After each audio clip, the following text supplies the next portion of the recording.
ఫైనల్గా sir, YCP 2024 manifesto ఎలా ఉంది? జగన్ ప్రజెంటేషన్ మీద మీ విశ్లేషణ ఏంటంటే ఏం చెప్తారు సార్? ఇప్పుడు జగన్ గారి ప్రజెంటేషన్ అన్నదానికి నేను 2 విషయాలు ప్రజలకు చెప్తానండి. రాడు రాడు రాడు బయట తిరగడం ఏడిసిన దానికి ఒక ఉప్పెనల ప్రజలు వచ్చిన ఉదంతో మనం కల్లారా చూసాం జగన్మోహన్ రెడ్డి గారు బయటకు వస్తే. Yes sir. రెండోది, ఈ మేనిఫెస్టో అన్నది ఎంత క్లియర్గా ఉన్నాడంటే దేశం పంచవర్ష ప్రణాళికలతోనే పురోగతి సంతరించుకుంది. అలాగే ప్రజల యొక్క పరిరక్షణ కోసం 5 సంవత్సరాలు ఒక ప్రణాళికాబద్ధంగా ఉన్న రాష్ట్రాన్ని ఇంకొక 5 సంవత్సరాలు ఇదే ప్రణాళికను కంటిన్యూ చేయడానికి ప్లాన్ చేసుకుంటున్నాడు అతను. ఎందుకంటే నిలకడగా నిలబడి నీళ్లు తాగితే వచ్చే ఆనందం అండ్ రెండోది అంటే దాని ప్రయోజనం బ్రహ్మాండంగా ఉంటుంది. పరిగెట్టి పాలు తాగితే ఏమీ సాధించలేకపోయాం. ఆంధ్రప్రదేశ్ రాష్ట్రం ఇవాళ మీరు తలసరి ఆదాయంలో కానీ 2,19,000 అండ్ జీవన ప్రమాణాలు పెరిగిన విధానంలో జిఎస్డిపి నెంబర్ 1 ర్యాంక్లో మనం ఎలా ఉన్నాం చూడండి. తర్వాత ease of doing business number 1లో ఎలా ఉన్నాం. ఎందుకు అంటే ఒక ప్రణాళికాబద్ధంగా రాష్ట్రాన్ని నడిపిస్తున్నప్పుడే ఇవి జరుగుతాయి. దాంతో ఏంటవుతుందంటే రాష్ట్రంలో ఇన్ఫ్రాస్ట్రక్చర్ గతంలో చంద్రబాబు నాయుడు గారికి దీనికి ఎంత డ్రాస్టిక్ కంపారిజన్ ఉందో చూడండి. ఎందుకంటే ప్రజల యొక్క జీవన ప్రమాణాలు పెంచడానికి ఉపాధి కల్పనకి ఈ ప్రభుత్వం కండక్ట్ అవుతున్న విధానాన్ని నిశ్చితంగా గమనించండి. ఎందుకంటే ఈ బడ్జెట్ పెట్టుకున్న రాష్ట్రానికి మేనిఫెస్టో 2 సహకరించాలి. బడ్జెట్కి అనుగుణంగా మేనిఫెస్టో రచించుకున్న మొగాడు ఎవడంటే ఈ రోజు దాకా ఆంధ్రప్రదేశ్ హిస్టరీలో జగన్మోహన్ రెడ్డి ఒకటి. ఎందుకంటే తను చెప్పింది ప్రజలకి అందాలి అన్న దాంట్లో 99% సక్సెస్ చూశాడు. ఇప్పుడు ఎవరైనా చెప్పింది అంటే లిక్కర్ షాపులు అన్న దగ్గర మీరు గమనించండి, స్థానికంగా మీరు ఉన్న వాళ్ళందరికీ మీకే తెలుస్తుంది. Yes sir. వాళ్ళు ప్రభుత్వం తరఫున నడపబడుతుంది కాబట్టి 11 గంటలకి కట్టేసి వెళ్ళిపోతుంది షాపు. కావాల్సిన మందు దొరకట్లే.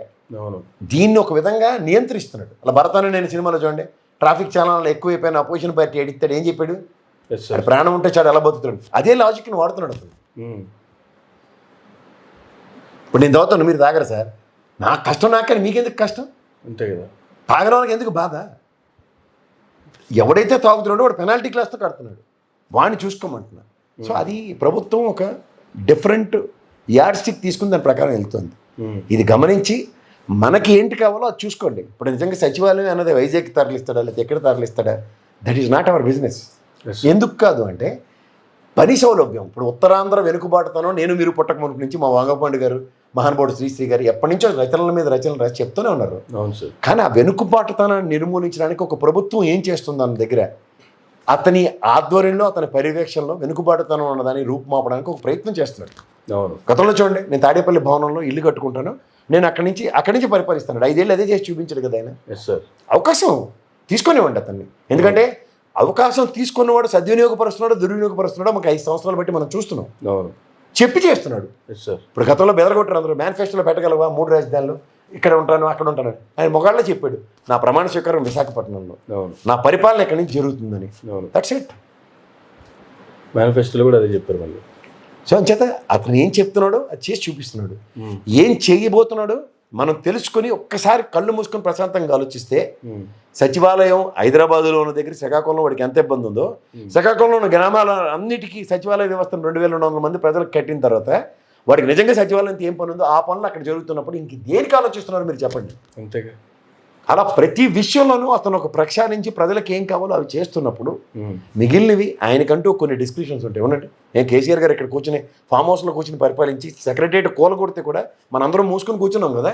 సార్ అవును. ఏం చేస్తాడో చూడండి.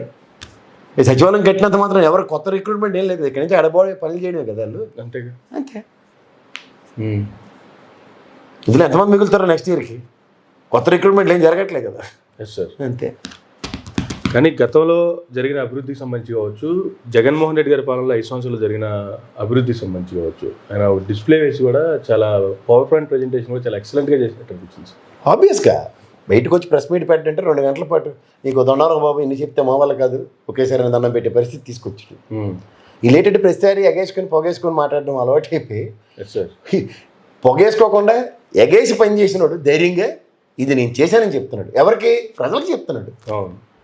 కింద స్లోగన్ కూడా ఉంది చూడండి, జగన్ అనే మా భరోసా. అవును సార్. ఎవరికి? మేనిఫెస్టోలోనే వాళ్ళ కార్యకర్తలకి వాళ్ళ క్యాడర్కి నేనే జగనే భరోసా అన్నప్పుడు ప్రజలకు ఆల్రెడీ భరోసా ఇచ్చాడు. ఆ ధైర్యంతోనే కింద భరోసా అని రాయగలిగాడు. ఓకే. 5 ఏళ్ళు చేసాడండి ట్రాక్ రికార్డ్ 99%. అవి చేయడానికి నాకు మళ్ళీ ఇంకో అవకాశం ఇవ్వండి అంటున్నాడు. అవే చేయబోతున్నాడు. Yes sir. 99% సక్సెస్ చేసిన ఆ మేనిఫెస్టోని మళ్ళీ నేను 99 మార్కులు కదా ఈసారి 100కి 100 తెచ్చుకోవడానికి ప్రయత్నిస్తానని అవకాశం అడుగుతున్నాడు. ఇవాళ వద్ద ప్రజలైన నిర్ణేత.